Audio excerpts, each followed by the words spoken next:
ande chismeando. Mire que eso se ve muy feo, gloria al Señor, eso es pecado. El chisme es pecado delante de la presencia de Dios. Dígalo, soy privilegiado, soy escogido. Dios me ha elegido para esta hora. Gloria a Dios.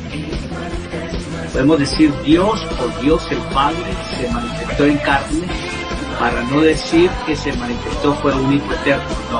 No fue un Hijo eterno, ni fue Dios el Hijo, sino el mismo Dios que había realizado propósitos y voluntad por el mal.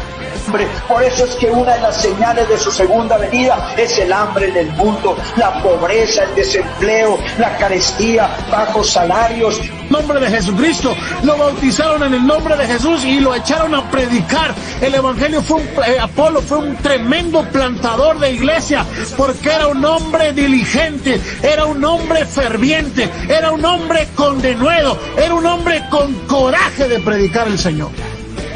La iglesia no está construida sobre la arena.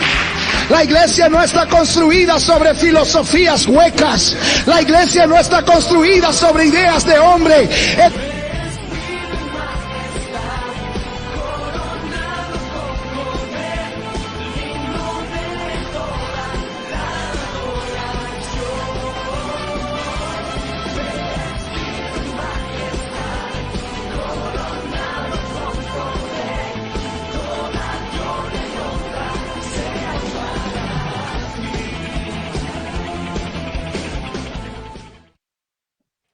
Dios les bendiga a todos nuestros queridos hermanos, amigos que se conectan a esta transmisión. El pan nuestro de cada día. Es una bendición poder llegar hasta sus hogares con la palabra de Dios el día de hoy.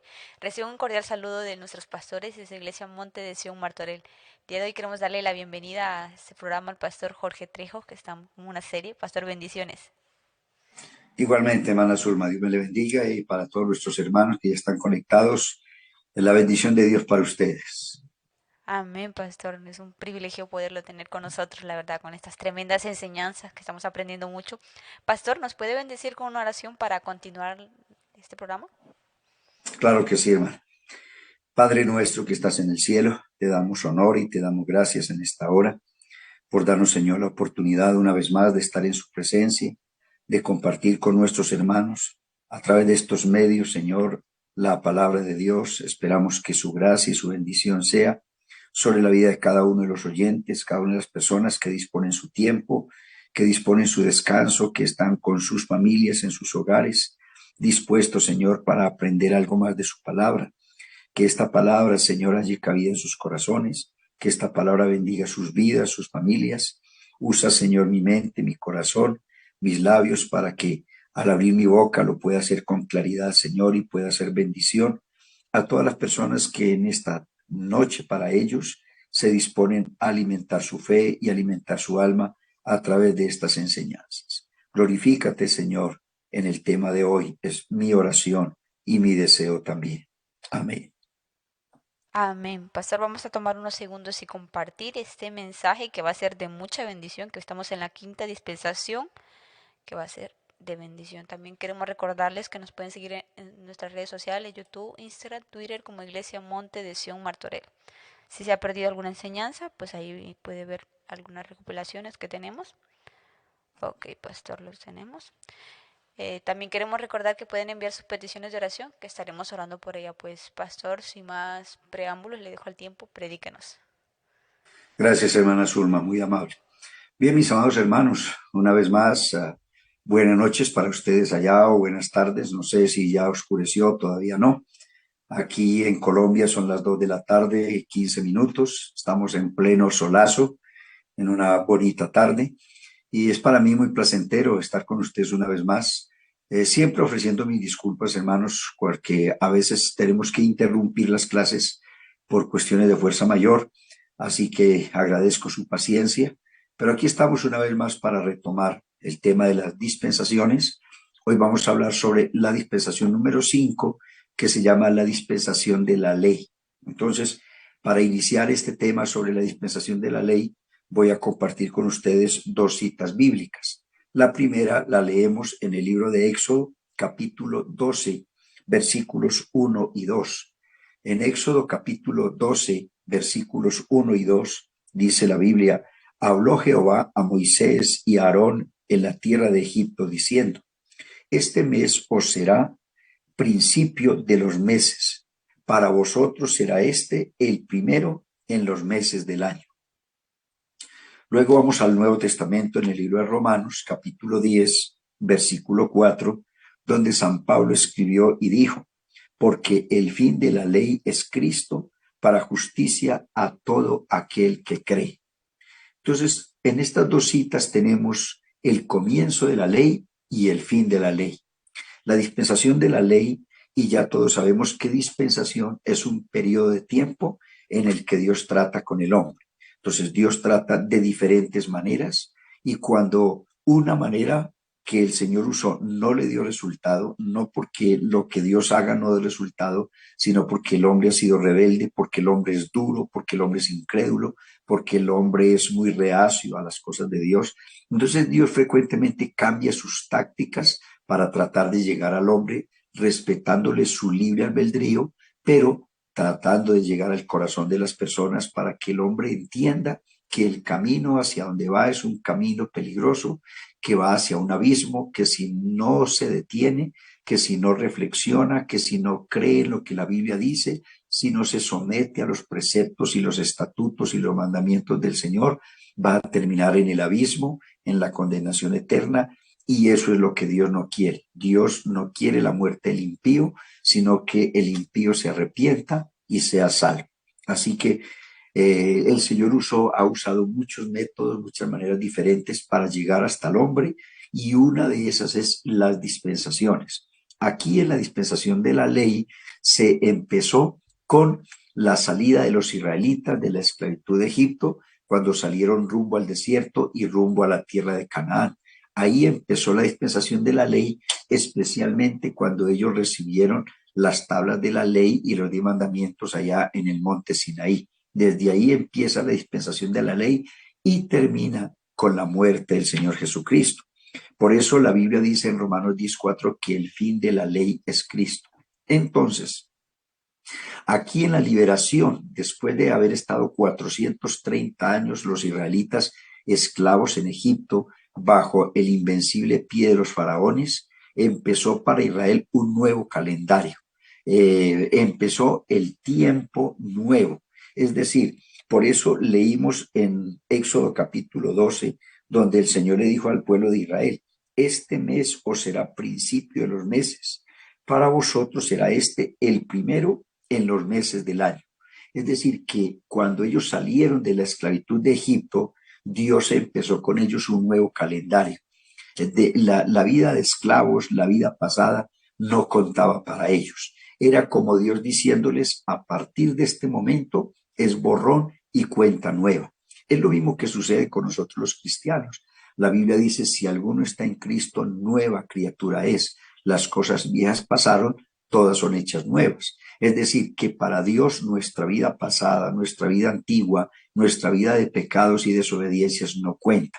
Para Dios cuenta desde el momento en que obedecemos Hechos 2:38, desde el momento en que nos arrepentimos y nos bautizamos en el nombre de Jesús y somos llenos del Espíritu Santo y empezamos a vivir una vida cristiana. De ahí en adelante empieza el tiempo importante en el calendario de Dios para nuestras vidas. Entonces, con Israel, cuando salieron de la esclavitud egipcia, Dios les dijo: voy a empezar con ustedes una nueva vida, voy a empezar con ustedes un nuevo calendario. Y ahí en Éxodo 12:2, el Señor les dijo: este será el principio de los meses para ustedes. Para el mundo no, el mundo sigue su calendario común y corriente, pero para ustedes este será el primero en los meses del año. Dios empezó una nueva etapa, una nueva historia, un nuevo calendario con el pueblo judío. Así que, mis hermanos, la dispensación de la ley se extiende desde el Éxodo, desde que los israelitas salieron de Egipto, hasta la crucifixión de nuestro Señor Jesucristo. La dispensación de la ley es una de las que más duró 1490 años, y es conocido como la dispensación de la ley, ¿no? Ahora, recuerden que todas las dispensaciones han terminado en juicio. La dispensación de inocencia terminó con la expulsión de Adán y Eva del huerto del Edén. La dispensación de conciencia terminó con el diluvio universal. La dispensación de gobierno humano terminó con la confusión de lenguas en la Torre de Babel. La dispensación de promesa terminó con 70 israelitas llegando a Egipto y llegando a ser esclavos. Ahora la dispensación de la ley también terminó en juicio. El juicio de la ley cayó sobre Jesús. Jesús murió en la cruz del Calvario y con la muerte de Jesús, ustedes recordarán que cuando él moría en la cruz, él dijo, consumado es. ¿Qué quiere decir eso? Que cuando el Señor murió en la cruz del Calvario, terminó o consumó no solamente el plan de redención por nuestros pecados, sino que también terminó la dispensación de la ley. Entonces, ahí desde el Éxodo hasta la muerte de Jesús en el Calvario, duró 1490 años esta dispensación de la ley. Ahora, la dispensación de la ley era organizar un gobierno teocrático. ¿Qué es hay una diferencia entre el gobierno teocrático y el gobierno democrático, ¿no? Democracia es bien, es bueno para un país. Democracia es donde el pueblo escoge su líder, donde el pueblo gobierna y se le respetan los derechos humanos. Pero la teocracia, la palabra teo quiere decir Dios, ¿no? Viene una palabra griega que quiere decir Dios, de manera que teocracia es el gobierno directamente de Dios. Es Dios reinando sobre los israelitas a través de un líder, ¿no? Por eso Dios llamó a Moisés y lo puso al frente como el líder, que sería el hombre insignia, el hombre escogido por Dios para que gobernara a su nación, para que les enseñara las leyes, para que les diera reglas y mandamientos, y de esa manera ellos pudieran ser un pueblo diferente a las demás naciones, un pueblo que fuera temeroso de Dios, un pueblo que fuera ejemplo a las demás naciones, un pueblo encargado de enseñar la sana doctrina, la existencia de un solo Dios verdadero al mundo entero. Así que, hermanos, eso se llama un gobierno teocrático, donde Dios manda. Por eso, democracia no es bueno para una iglesia, ¿no? En la iglesia debe de haber un gobierno teocrático. Es donde Dios manda a través de su pastor, a través de su líder. Y eso es importante, mis hermanos, porque uno de los problemas que llevaron a los israelitas a descarriarse y a tener muchos problemas es porque la Biblia dice que hubo un tiempo cuando en Israel no hubo jueces, no hubo reyes y cada quien hacía lo que bien le parecía. Entonces, donde no hay liderazgo, una iglesia donde no hay un pastor que imponga disciplina, que imponga orden, que enseñe, que edifique, que ponga parámetros, que ponga límites en las situaciones, pues el pueblo, cada quien va a hacer lo que quiere. Es lo mismo que en una empresa, lo mismo que en un colegio. En un colegio tiene que haber un director, tiene que haber unas reglas, tiene que haber una disciplina que controle la conducta de los estudiantes. En una empresa tiene que haber un gerente, tiene que haber alguien que controle, que discipline, que organice, que esté pendiente de supervisar no solamente la producción de la empresa, sino los empleados. Así que en la obra del Señor tiene que haber un gobierno, debe de haber un gobierno teocrático en el que Dios reina sobre su pueblo a través de sus pastores. Ahora, que algunos pastores no hagan bien el trabajo, que algunos pastores no dignifiquen el evangelio por su mala conducta o por su mala administración, ese ya es problema de la persona con Dios.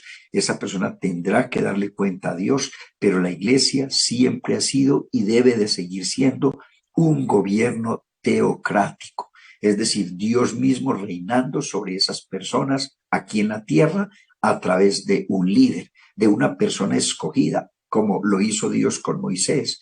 Dios escogió a Moisés y este gobierno tendría sus leyes y tendría sus reglas. Cuando los israelitas habían salido de Egipto, Dios les guió al monte Sinaí. Ellos caminaron por todo el desierto varios meses y llegaron a la cumbre o pues al pie del monte Sinaí. Y la Biblia dice que cuando llegaron al pie del Sinaí hubo truenos y hubo relámpagos y Dios empezó a hablar desde el medio del monte a Moisés y al pueblo.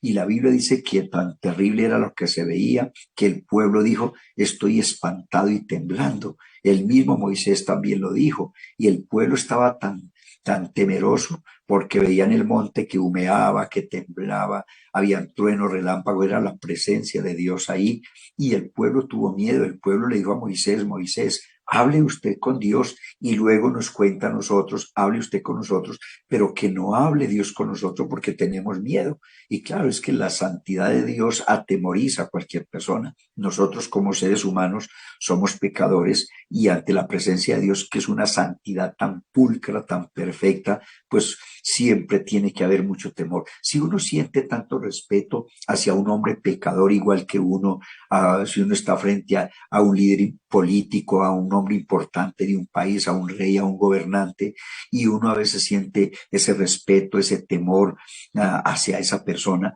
que es un mortal lo mismo que nosotros y que es un pecador igual que nosotros. Imagínese uno estar frente al Rey de Reyes y Señor de Señores, estar frente a Dios que es infinitamente santo, que es glorioso, que es perfecto, pues lógicamente que eso tiene que dar miedo. Así que ahí dice la Biblia que Moisés subió a la cumbre del monte, habló con Dios cara a cara por 40 días, y en esa charla que tuvieron, Dios le dio las tablas de los mandamientos escritas con su propio dedo. Imagínense qué tremendo que Dios le haya dado las leyes al pueblo escritas con su propia mano. Así que ahí, pues ya ustedes conocen el resto de la historia, que los israelitas abajo en el valle se descarriaron, levantaron un becerro, empezaron a rendirle culto a ese becerro, la ira de Dios se encendió y mandó a Moisés que descendiera rápido del monte. Y cuando Moisés descendió del monte y vio al pueblo entregado a la idolatría, tanto el celo de Moisés, la molestia de él por el descarrío del pueblo, que él, pues, digamos, azotó las tablas de la ley, las rompió. Y cuando él le dijo: Señor, perdóneme por mi imprudencia, por mi rabia, pero el celo del Señor me consume, así que perdóneme, pero quebré las tablas, entonces las necesito otra vez. Y el Señor le dijo: no, me da mucha pena, pero usted las rompió, hágalas usted. Entonces ya la segunda vez que Moisés tuvo las tablas de la ley, las tuvo que escribir él mismo. Pero él ya sabía, porque ya Dios se las había dado escritas con su propia mano. Así que Moisés fue el hombre de confianza, el hombre que gobernó por 40 años a Israel en el desierto, que les dio leyes, reglas, mandamientos, estatutos y ordenanzas. Dios se las dio a Moisés y Moisés se las enseñó al pueblo. Así que Dios nos da a nosotros, los pastores, nos ministra con su Espíritu Santo, con su palabra, y nosotros, los pastores, somos los responsables de enseñar al pueblo. A veces hay gente que dice: no, pues déjelo que Dios trate con él, que Dios le hable, que Dios le diga. No, Dios le dijo a Moisés: usted es el hombre que yo he puesto para que usted les enseñe, para que usted les diga lo que deben hacer y lo que no deben hacer. Así que la voz del pastor es la voz de Dios, y con eso, hermanos, hay que tener mucho cuidado. Por eso es que David nunca quiso tocar a Saúl, porque David dijo: no voy a poner mis manos sobre el ungido del Señor. Hay personas que hablan muy descomedidamente de los pastores y de los líderes, y hay que ser muy cuidadosos con eso. Ahora, el hecho de que algunos pastores no sean personas pues que dignifiquen el evangelio, que algunos pastores hagan cosas indebidas, eso no autoriza a nadie para faltar al respeto y para sobrepasar a la autoridad de un pastor. Cuando un pastor comete sus errores, tendrá ese pastor que arreglárselas con Dios, tendrá que darle cuenta a Dios, pero el pueblo está puesto para escuchar, para ser respetuoso y escuchar la voz del pastor. La Biblia dice: las ovejas oyen la voz del pastor. Entonces es muy importante eso. Ahora, los israelitas salieron de Egipto, Dios los guió por el monte Sinaí, apareció Moisés, a él le entregó las tablas de piedra con los 10 mandamientos escritos con su propio dedo. Está en Éxodo capítulo 31, versículo 18. Ahora, cuando usted lee Éxodo capítulo 19, no debemos olvidar, hermanos, que Israel mismo escogió la ley en un lugar o en lugar de la gracia de Dios, ¿no? Cuando Dios habló a Moisés acerca de las leyes, porque acuérdense, hermano, que yo les he dicho muchas veces que aparte de los 10 mandamientos habían 613 leyes. Dios dio las leyes, y les voy a recordar, porque ya lo he dicho aquí en estas cámaras, pero yo les he dicho que allá en Jerusalén es una cadena de montes. Hay muchos montes pegados el uno del otro. Está el monte Sinaí, el monte Gerizim, el monte Ebal, el monte Moriab, el monte Carmelo, el monte Calvario. Hay muchos montes. Esos dos montes, uno llama Ebal y el otro Gerizim. La Biblia dice que cuando Dios dio las leyes al pueblo, las 613 leyes, como Israel se compone de 12 tribus, entonces 6 tribus que representaban, 6 príncipes que representaban 6 tribus, se hicieron en el monte Ebal. Y los otros 6 príncipes que representaban las otras 6 tribus se hicieron en el monte Gerizim. Y en el valle estaba alguien leyendo las tablas de la ley y los mandamientos. Entonces, cuando usted lee Deuteronomios capítulo 27 y 28, es cuando están las maldiciones y las bendiciones. Es decir, que la persona estaba leyendo y diciéndole al pueblo, si ustedes son fieles a Dios y guardan sus mandamientos, bendito serás en el campo, bendito en la ciudad, bendita tu familia, bendita tu arteza de amasar. Y el pueblo contestaba, amén, ¿no? Pero también habían los otros 6 príncipes en el otro monte, que cuando el que estaba leyendo las leyes decía, si ustedes desobedecen, si no respetan a Dios, si no guardan sus mandamientos y estatutos, malditos seréis en el campo, maldito en la ciudad. Cuando vengan tus enemigos, por un camino vendrán contra ti y por 7 caminos ustedes tendrán que escaparse, vivirán huyendo, la tierra no producirá su ganado, no producirá fruta, sus hijos serán malditos, usted le irá mal por donde saque la cabeza. El pueblo contestaba, amén. ¿Qué quiere decir eso? Que en el monte Ebal y en el monte Gerizim el pueblo recibió las leyes bajo juramento y bajo bendición y bajo maldición. En otra palabra, ellos aceptaron que si cumplían a Dios iban a ser bendecidos y si no le cumplían a Dios iban a ser malditos. Ellos recibieron esas leyes con un amén. Y cuando yo digo amén a algo que están predicando, yo estoy afirmando, yo estoy diciendo así sea. La palabra amén quiere decir así sea. De manera que ellos recibieron las maldiciones y las bendiciones bajo juramento y bajo un amén. Todo eso sucedió en el monte Ebal y en el monte Gerizim. Ellos escogieron, en lugar de la gracia de Dios, vivir bajo la ley, ¿no? Y la ley es muy difícil porque la ley tiene 613 leyes y tiene 10 mandamientos. Nadie pudo cumplir la ley. Cuando usted lee Éxodo capítulo 19, versículo 8, dice que el pueblo le dijo a Dios, todo lo que Jehová ha dicho, lo haremos. Y le dijeron ellos a Moisés, todo lo que Dios ha dicho, lo haremos. O sea, se comprometieron. De manera que ellos eran responsables de la postura de la ley. Si Dios puso la ley sobre ellos, ellos eran los responsables porque ellos la aceptaron.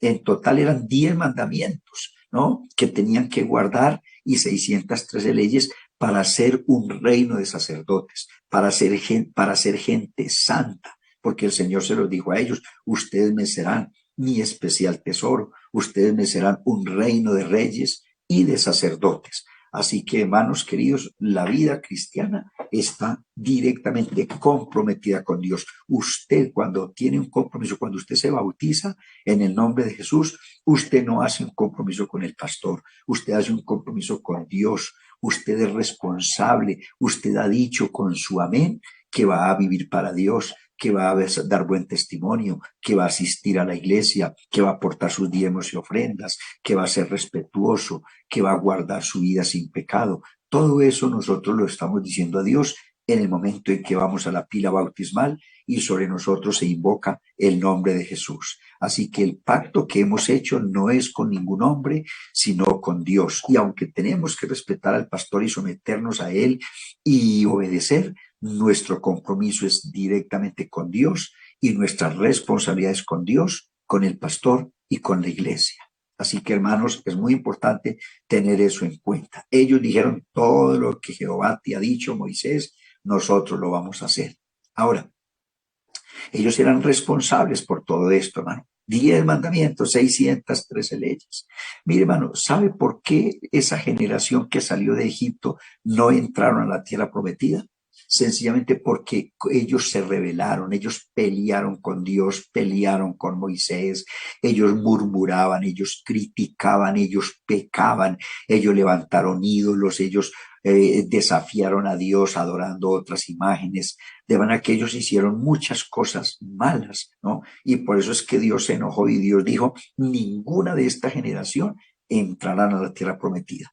La razón, mire, mis hermanos, de Egipto a Jerusalén, a la tierra de Canaán, a pie hay 11 días, ¿no? 11 días por el desierto. Ellos, dice la Biblia, anduvieron perdidos por el desierto 40 años. O sea que ellos cada rato pasaban por el mismo lugar y ni se daban cuenta, ¿no? Usted sabe lo que es uno estar perdido en un desierto, ¿no? Perdido y anda y anda y anda y busca y no encuentra cómo salir y se pone como un corcho en un remolino dando vueltas y no puede escaparse, no puede salir porque no encuentra el camino. Y el Señor los perdió, los dejó que dieran vueltas y vueltas 40 años hasta que toda esa generación murió en el desierto. Por eso, mis hermanos y amigos, la generación que entró a la tierra de Canaán fueron la nueva generación. Todos los que nacieron en el desierto fueron los que entraron a la tierra de Canaán, pero los viejos, los rebeldes, los que son cascarrabias y problemáticos, toda esa gente se murió en el desierto. Los únicos viejos que entraron a la tierra de Canaán fue Caleb y Josué, porque fueron los 2 espías que Moisés mandó a ver la tierra de Canaán y vinieron con buenas noticias. La Biblia dice de Josué que él nunca se apartó del templo, del tabernáculo, siempre servía a Dios día y noche. Nunca criticó a su viejo líder, a su pastor, a su Moisés. Nunca, no hay registro en la Biblia de que Josué haya hecho cosas malas, que haya sido un hombre malo, un pecador. Y lo mismo con Caleb. De Caleb la Biblia no muestra ninguna cosa mala que él haya hecho. O sea que eran 2 jóvenes de muy buen testimonio. Y fueron los únicos 2 de esa generación vieja que salieron de Egipto que pudieron entrar a la tierra de Canaán. De resto, todos murieron en el desierto. Mire, hermanos, es tan tremendo que según las estadísticas, en el desierto murieron 1.200.000 judíos. ¿Eso qué significa? Que ellos tenían 85 ceremonias fúnebres diarios. Diariamente morían 85 personas en el desierto, ¿no? Durante esos 40 años, hasta que toda esa generación murió allá en el desierto. Así que, hermanos queridos, esto es muy importante que usted lo sepa y que se tenga en cuenta. Habían muchas leyes, ya les he dicho varias veces que eran 613 leyes, por eso es que la ley era tan imposible de cumplir. Cuando usted abre su Biblia en el libro de Levíticos, usted encuentra leyes sacerdotales, leyes ceremoniales, leyes morales. Por ejemplo, habían leyes para los sacerdotes, que los sacerdotes no podían, como en ese tiempo no se usaban pantalones, sino que se usaban túnicas. Habían leyes para los sacerdotes. Uno, que los calzoncillos de los sacerdotes tenían que ser hasta los tobillos, ¿no?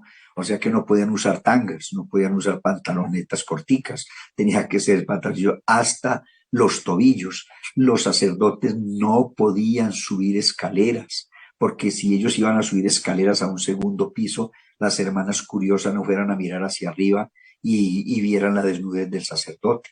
Los sacerdotes tenían que ser perfectos. Si tenía un defecto físico, no podía ser un sacerdote.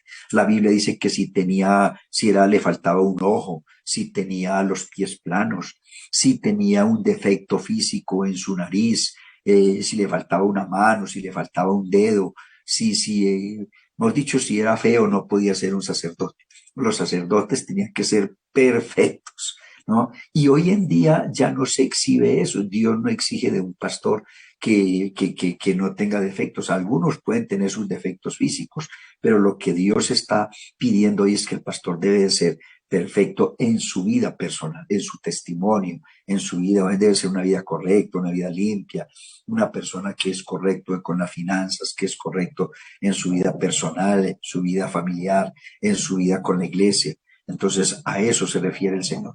Ahora, habían leyes ceremoniales. cómo matar un cordero, que la sangre tenía que ser esparcida en la tierra, una parte del cordero la quemaban para el Señor como una ofrenda, la otra parte la comía el sacerdote, era el alimento del sacerdote, otra parte la llevaba la persona. Había una serie de ceremonias porque se mataban a veces corderos, otras veces carneros, otras veces se mataban a chivos. Eran diferentes animales, palomas, tórtolas, y cada uno tenía un significado diferente. Se hacían sacrificios para el pecado, sacrificios de paz, sacrificios de gratitud. Algunos sacrificios eran con animales que se sacrificaban, otras veces eran panes sin levadura, era ofrendas de harina, ofrendas de sal. Es decir, que había muchos tipos de ofrendas y de sacrificios, y todo eso tenía leyes, ¿no? Cómo agarrar el cordero, cómo amarrarlo, no podían darle garrote, no lo podían matar, lo tenían que degollar para que la sangre, y la sangre tenía que ser vertida en tierra, porque la sangre es la vida del animal y la sangre Dios la dio para expiación.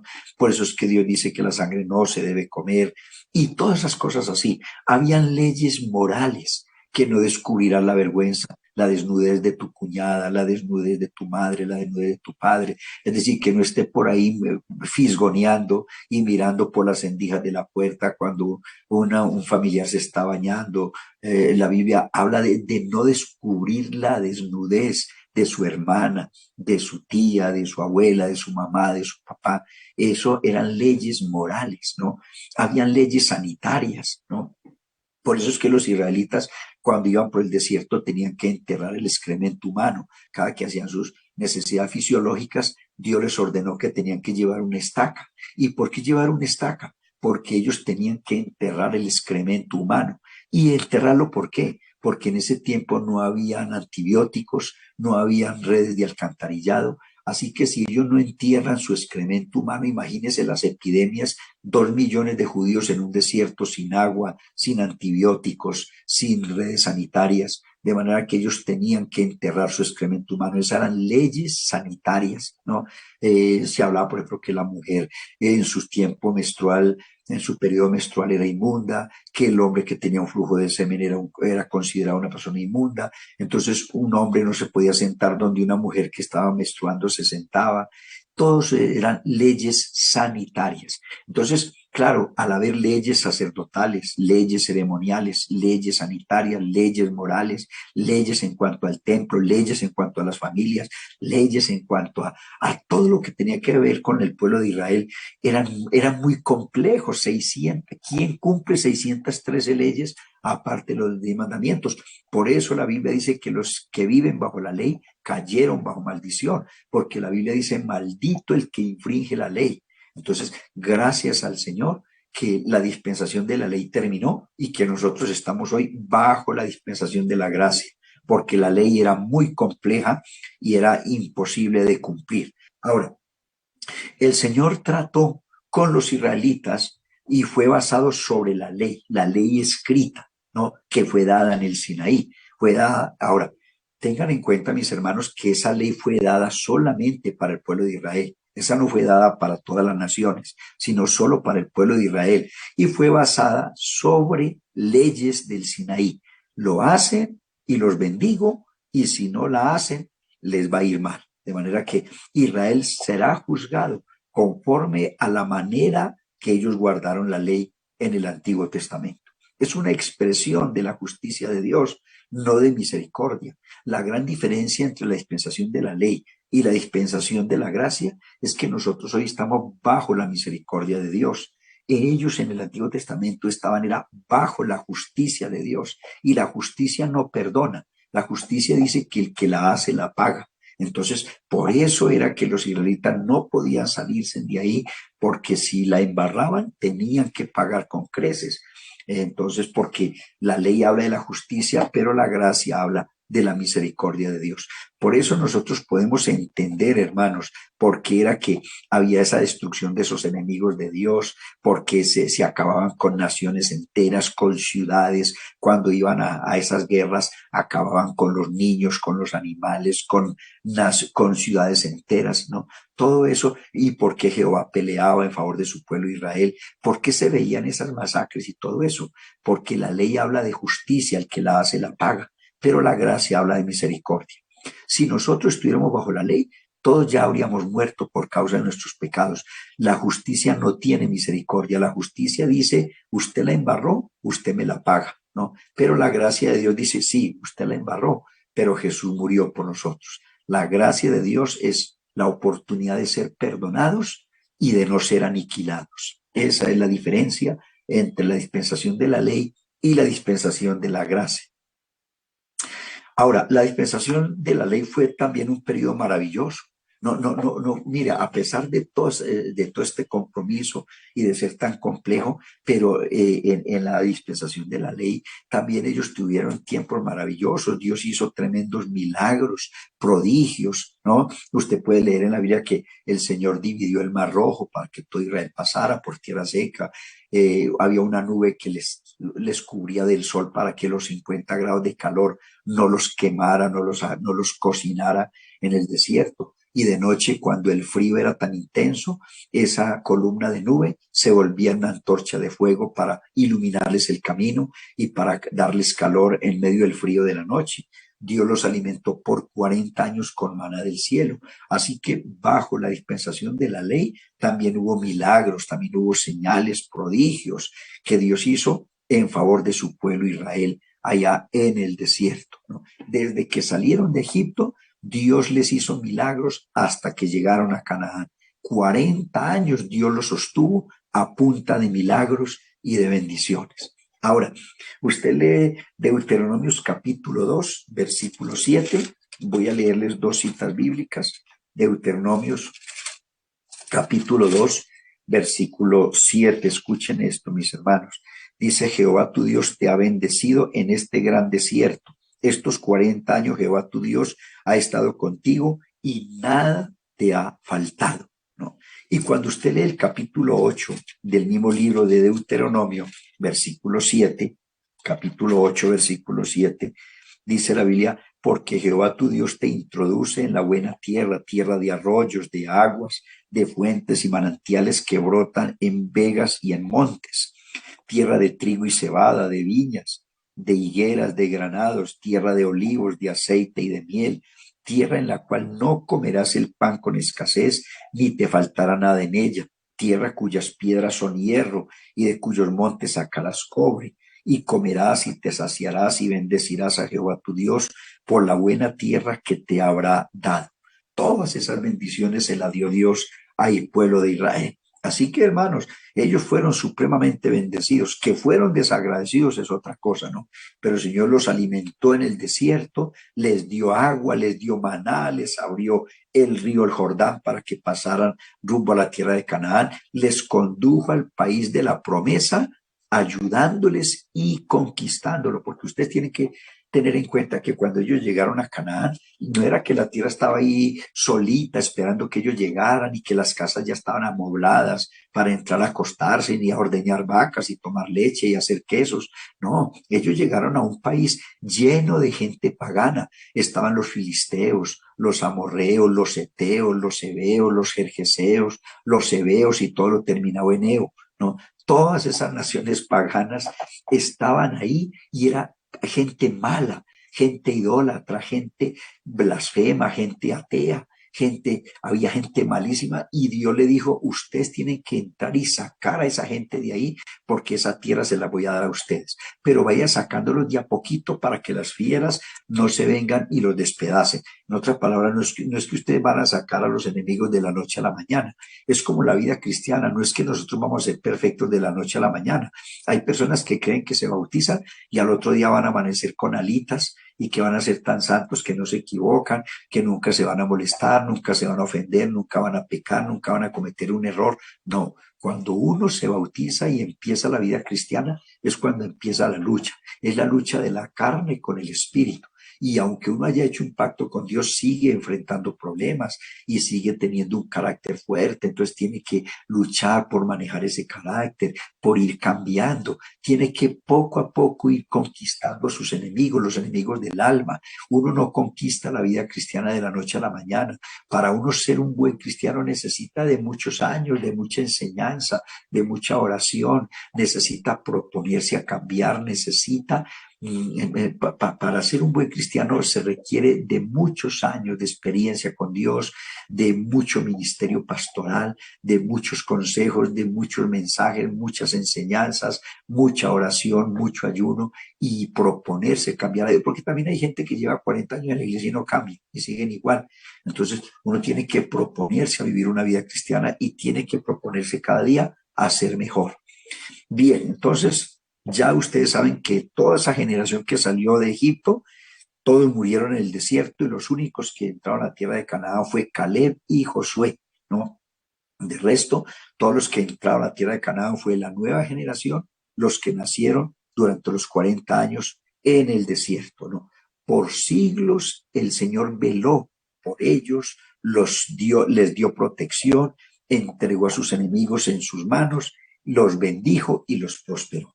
Entonces, ahora, cuando usted lee Ezequiel capítulo 11, verso 22, y lee Ezequiel capítulo 21, ustedes se dan cuenta que pasaron muchos siglos y ya Israel ya llevaban muchos siglos ahí posesionados en la tierra de Canaán, ya muchos enemigos los habían conquistado, los habían sacado y ya ellos eran dueños de esa tierra de Canaán hasta el día de hoy. Hay más o menos 15 millones de judíos allá en la tierra de Israel. De manera, hermano, pero cuando usted lee Ezequiel 11, 22 y Ezequiel capítulo 21, la Biblia dice que hubo épocas cuando ellos abandonaron al único Dios que hay, se entregaron a la idolatría. Y la Biblia dice textualmente que cuando ellos abandonaron a Dios, la gloria de Jehová salió del templo y ellos fueron entregados en manos de sus enemigos, ¿no?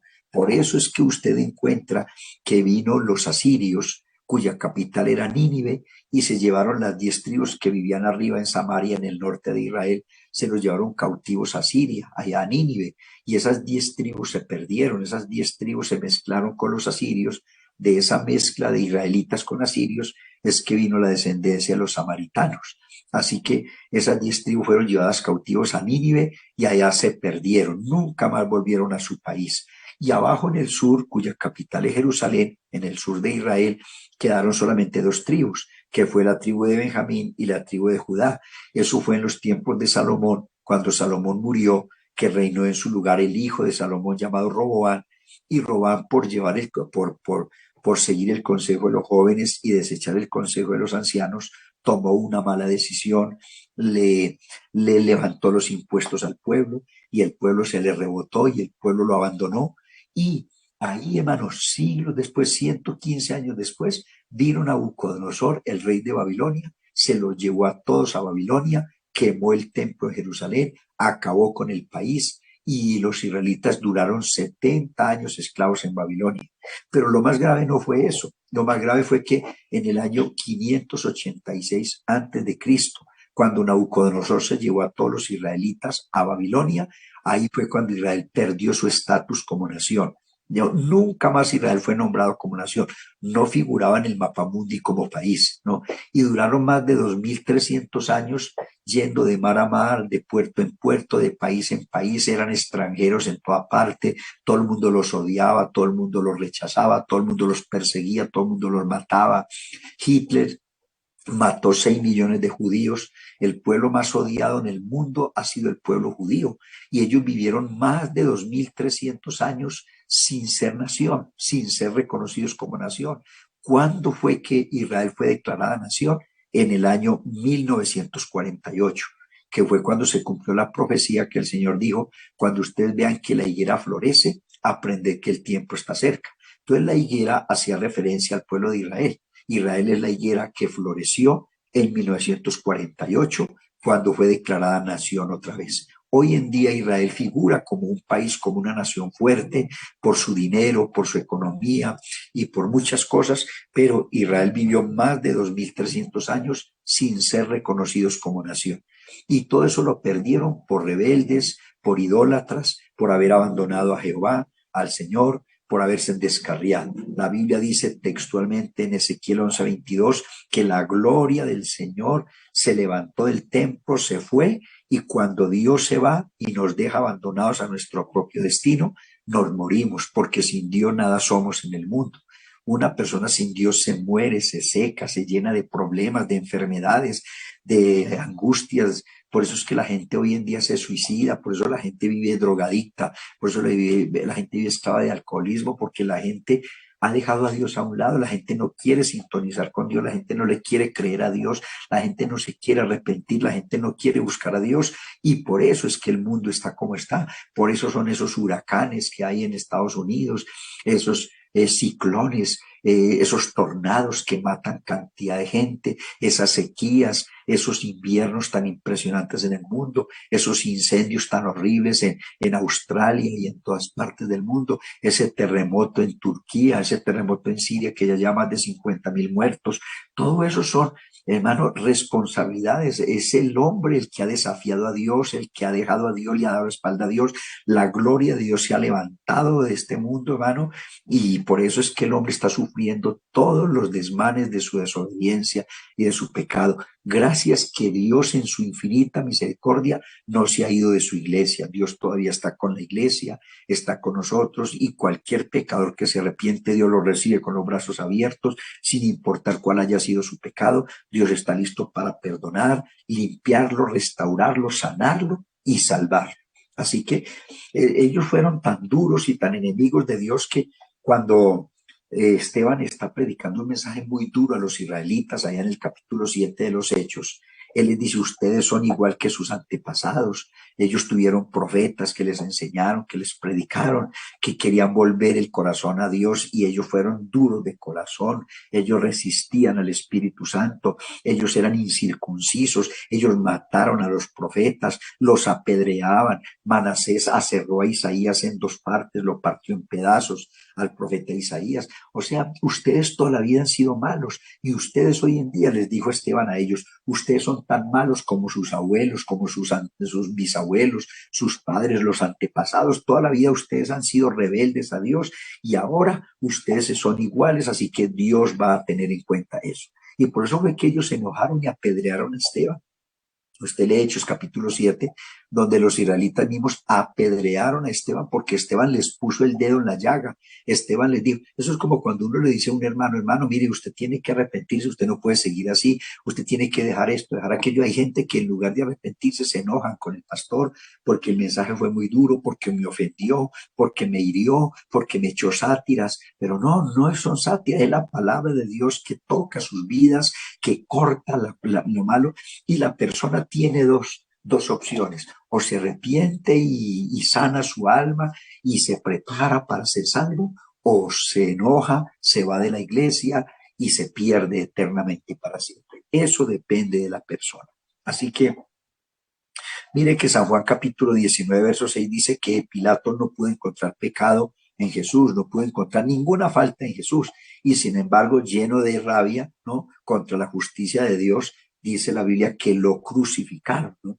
Entonces, hermano, ¿por qué crucificaron a Jesús? Porque no querían tener a alguien reinando sobre ellos. Y hay mucha gente que no quieren que un pastor los controle, que un pastor los discipline, que un pastor ore por ellos, que un pastor les diga lo que debe decirles. Hay gente que se molesta, pero ese es el reino de Dios, la teocracia, Dios gobernando a través de sus líderes. Bien, mis hermanos, entonces después, déjenme ir terminando con esto, hermano. Después de la muerte de Moisés, la Biblia dice que Josué fue el líder del pueblo de Israel, ¿no? Cuando Josué murió, Israel quedó sin líder hasta que clamaron a Jehová por causa de su servidumbre, y Dios les envió jueces, y los israelitas estuvieron guiados, ministrados por jueces durante 400 años. Pero un día ellos se cansaron de jueces y pelearon con el profeta Samuel y le dijeron: no queremos más jueces, queremos un rey como tienen las demás naciones. Y aunque ellos desecharon a Samuel como juez, y Samuel se quejó con Dios, Dios le dijo a Samuel: no te preocupes, no te han desechado a ti, sino que a mí me han desechado. Ellos están pidiendo un rey como las demás naciones, pues vamos a darles un rey. Y cuando lleven del bulto, entonces ahí hablamos, ¿no? Entonces fue cuando nombraron al rey Saúl. Saúl fue rey de Israel por 40 años. Empezó muy bien, pero terminó muy mal. Entonces Dios lo tuvo que desechar. Luego vino como rey el rey David, y David fue un hombre conforme al corazón de Dios. También reinó 40 años sobre Israel. Después murió David y reinó en su lugar el hijo llamado Salomón. Salomón tuvo un reino de 40 años de paz, no habían guerras, no había nada, porque ya David había puesto a sus enemigos el tate quieto, ya los había dominado, ya los tenía vencidos, de manera que Salomón tuvo un reino de 40 años de paz, y durante esos 40 años fue que él edificó el templo en Jerusalén.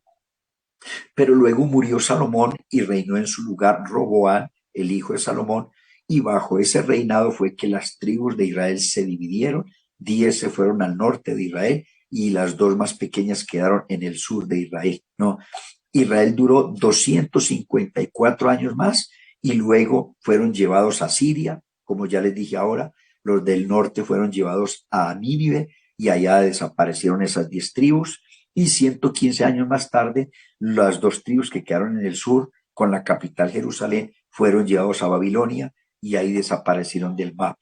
Ahí se perdieron como nación, ¿no? Entonces, hasta que vino, hermanos, en los tiempos de Jesús, Herodes el Grande, era un idumeo, es decir, que era descendiente de Agar, era descendiente de la concubina de Abraham, y él fue hecho rey sobre los judíos, ¿no? Ahora, los romanos habían conquistado a Palestina en el año 70 después de Cristo. Jerusalén fue saqueada, fue quemada y fue culpado los judíos por esto. Entonces fueron perseguidos, fueron decapitados, fueron crucificados, etc. Eso nos dice que la prueba de la nación de Israel terminó en juicio con las cautividades, pero esta dispensación de la ley terminó con la muerte de Jesús en la cruz del Calvario. El fin de la ley es Cristo.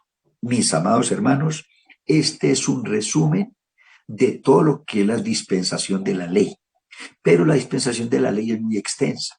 Por eso vamos a tener tal vez unas 2 o 3 clases más y vamos a entrar en detalles sobre lo que fue la dispensación de la ley. Hoy les di fue como un bosquejo general de toda la dispensación, pero la próxima semana, si el Señor nos presta la vida, vamos a hablar ya de algunos detalles de la dispensación de la ley, ¿no? Vamos a hablar de cuándo se hizo el tabernáculo en el desierto, vamos a hablar de los implementos que había dentro del tabernáculo, como el altar del incienso, la mesa de los panes de la proposición, el sacrificio del altar, la fuente donde se lavaban los sacerdotes. Vamos a hablar de todas esas cosas que el pueblo de Israel vivió dentro de esos 1490 años que duró la dispensación de la ley. Muchas gracias, mis hermanos, por su atención. Ha sido un placer compartir con ustedes esta palabra en este día. Un abrazo y bendiciones para todos. Amén, amén, pastor. Muchas gracias a usted por este hermoso tiempo que nos comparte y nos enseña la palabra de Dios, que es muy importante, pastor. Nos llegan preguntas de WhatsApp y dice en Éxodo capítulo 21, verso 24 y 24. Dice, ojo por ojo, diente por diente, mano por mano, pie por pie. El verso 25 dice, quemadura por quemadura, herida por herida, golpe por golpe. ¿Por qué Dios permitió la ley del talión? No fue Dios el que permitió la ley, era el hombre que puso las leyes, ¿no? Y eso se llamaba la ley del talión. Por eso le estoy diciendo, la dispensación de la ley era justicia. Usted me la hace, usted me la paga. Entonces, la ley del talión es la ley de la compensación, ¿no? Si usted hería a una persona, le metía un cuchillo por la costilla, a usted lo mataban con un cuchillo por la costilla. O sea, la persona que hacía algo malo, así lo mismo que él hacía a otra persona, a él se lo hacía, ¿no? Entonces, esa era la ley del talión, ojo por ojo y diente por diente, es lo que se llama el plato frío de los dioses paganos. Eran leyes que se hacían en el Antiguo Testamento, pero que en el Nuevo Testamento Jesús las abolió. Jesús vino a cumplir la ley y Jesús dijo, oíste que fue dicho, ¿no? Amarás a tu prójimo y aborrecerás a tu enemigo. Mas yo os digo, cualquiera que aborrece a su enemigo, entonces tendrá que darle cuenta a Dios, porque yo os digo, amad a vuestros enemigos. Entonces ya el Señor vino a cambiar esa ley. En el Antiguo Testamento la ley del talión no era dada por Dios, eran leyes que los mismos, porque hay leyes que Dios dio, pero hay leyes que los hombres se hicieron. Entonces los hombres empezaron a hacer, y eso está dentro de esa dispensación de la ley, ¿no? Cuando la gente se vengaba por sí mismo, y esa ley de la venganza no es una ley de Dios. Wow, tremendo, pastor. Muchas gracias por esa respuesta. Pastor, Bueno, nos llega otra pregunta. Dice, pastor, ¿por qué hay muchas personas que dicen que los diezmos son de la ley y no para estos tiempos? ¿Usted qué opina? es todo lo contrario. Los diezmos no son de la ley. Los diezmos existen antes de la ley. Porque mire que la Biblia dice que Abraham diezmó de todo. Y Abraham vivió 300 años antes de la ley del Sinaí. Cuando Abraham diezmó, no estaba la ley del Sinaí. No existía ni los 10 mandamientos, ni existían estas 613 leyes. Abraham diezmó sin la ley del Sinaí. La ley no existía. Jacob, dice la Biblia, que hizo un voto con Dios allá en Peniel y en Betel, y Jacob diezmo de todo, y Jacob tampoco vivió bajo la ley. Así que los diezmos no son de la ley, los diezmos fueron incorporados a la ley. Ahora, cuando Jesús vino a la tierra, usted lee San Mateo capítulo 23, verso 23, cuando Jesús elogió a los fariseos por el diezmo, pero los criticó por ser impíos, por ser personas mundanas y por ser hipócritas. El Señor les dijo, hay de los fariseos hipócritas que diezman el eneldo, la menta y el comino, y se olvidaron de hacer justicia, juicio y misericordia. Pero ¿sabe qué dijo Jesús? Era necesario hacer esto sin dejar de hacer aquello. En otras palabras, es necesario que ustedes hagan justicia, misericordia, que guarden su vida en santidad sin dejar de diezmar, ¿no? Entonces los diezmos no fueron abolidos, los diezmos están dentro de la ley y después de la ley.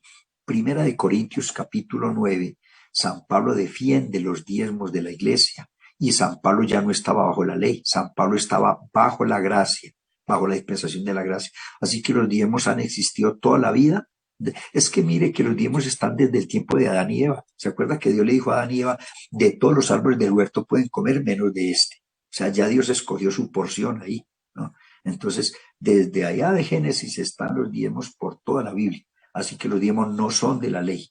Existieron antes de la ley, fueron incorporados a la ley y siguen bajo la dispensación de la gracia actualmente. Amén, amén, pastor. Muchas gracias. Es tremendo, pero es verdad. Para los que creen que la ley, que los diezmos ya no son vigentes, que se lea Primera de Corintios capítulo 9 y que se lea Hebreos capítulo 7. Ahí están vigentes los diezmos en este tiempo.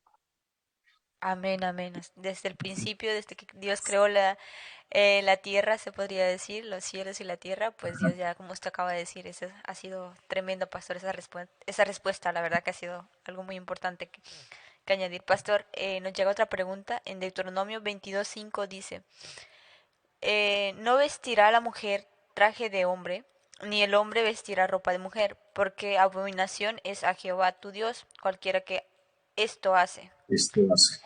La pregunta es, ¿cuál era la diferencia en la vestimenta de los hombres y la mujer en ese tiempo? Todos usaban túnicas. Lo que pasa es que la túnica varonil era muy diferente a la túnica para las mujeres. La túnica de las mujeres era hasta los pies y era cubierta con manga larga, manga que cubra todos sus brazos y con cuello bien ajustado. O sea, la mujer era bien vestida desde el cuello hasta los pies. No se le veía ni un pedacito de pierna, no se le veía un pedacito de brazo, no. Era túnica que cubría todo su cuerpo, no. La túnica del hombre era diferente, la túnica del hombre era más cortica, las mangas de aquí en los brazos eran anchas y corticas para cuando ellos salían a la guerra, ellos pudieran pelear con libertad y no estuvieran amarrados con la túnica. Y la túnica iba hasta la rodilla, cosa que ellos tenían. Cuando usted lee la armadura de los soldados romanos, cuando usted lee Efesios capítulo 6, donde San Pablo tomó un soldado romano y viendo la vestimenta de él fue que escribió Efesios capítulo 6, verso 10, donde dice vestidos con toda la armadura para que pueda resistir en el día malo. Entonces Pablo habla del yelmo que cubre la cabeza, de la coraza que cubre el corazón, los órganos vitales, y él habla del cinto, ¿no? Ceñid vuestros lomos con el cinto de la verdad. Entonces el cinto era con lo que los hombres amarraban la túnica, se la subían y la túnica le quedaba en la pierna y con ese cinto se amarraban para ellos tener libertad en la lucha cuerpo a cuerpo con los enemigos.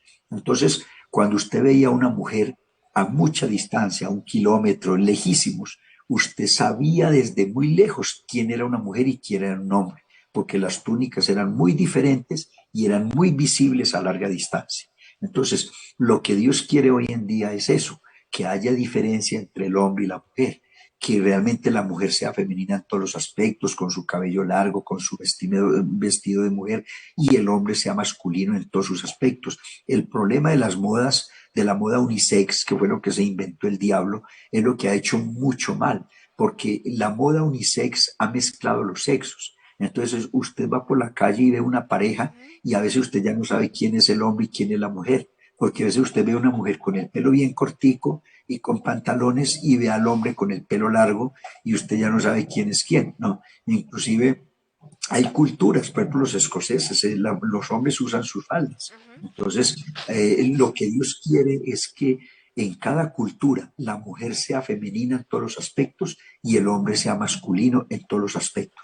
Pero Dios no quiere sexos mezclados. Dios no quiere mujeres que quieran ser hombres y hombres que quieran ser mujeres. Eso es lo que Dios siempre quiso guardar o ha querido guardar desde el Antiguo Testamento. Una gran diferencia, porque varón y hembra los creó Dios. Tremendo, pastor. Muchas gracias por esa respuesta. Y la verdad que todo lo que ha dicho es muy cierto, pastor. La verdad que hoy justo yo estaba en Barcelona pasando el paso de cebra y yo no sabía si era una chica o un chico porque justo iba vestido como una chica y llevaba un bolso como una chica, pero cuando ella se acercó más, pues dije, no, creo que es un chico. Ahora creo que mucho más. Sí, hoy en día usted va por la calle, hay muchachas vestidas totalmente como hombres y hay hombres vestidos como mujer, con tacones y con labios pintados y cosas así. Entonces, eso es lo que Dios no quiere, pero eso es lo que el mundo está haciendo. Amén, amén, pastor. Esa era la última pregunta. Pastor, agradecemos su tiempo. La verdad que estamos aprendiendo mucho con estas dispensaciones que están siendo de mucha bendición, estas enseñanzas, pastor. Que Dios le guarde grandemente. Pastor, ¿nos bendice con una oración para terminar esta transmisión? Claro que sí. Señor Jesucristo, muchas gracias en esta hora por el privilegio y la bendición de haber compartido con mis hermanos esta palabra. Esperamos su bendición para todos y cada uno de ellos que se disponen a descansar en sus hogares con sus familias. Denos, Señor Jesús, un buen fin de semana. Guarda la vida de cada uno de mis hermanos, guarda sus familias, sus hogares, bendiga la iglesia, bendiga al pastor y su familia, bendiga a los líderes de la iglesia San Martorell España. Guárdalo, Señor, y glorifica su nombre en la vida de cada uno de ellos. A todos nuestros hermanos que estuvieron conectados en vivo y en directo, a los que se conectarán en diferido, ruego, Señor, su bendición para ellos y sus familias, en el nombre glorioso de Jesús, nuestro Señor y nuestro Salvador. Amén. Amén, pastor, no se vaya, ahora quedamos con usted. Despedimos aquí a todos nuestros queridos hermanos, amigos que han estado conectados. Nos vemos en una próxima transmisión. Bendiciones.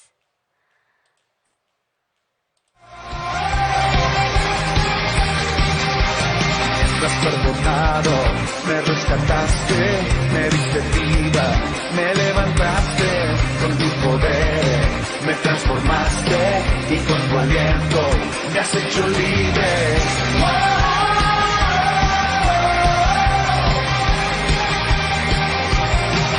Mi lamento, tú lo quitaste, me diste gozo y alegría, no callaré, celebraré, agradecido,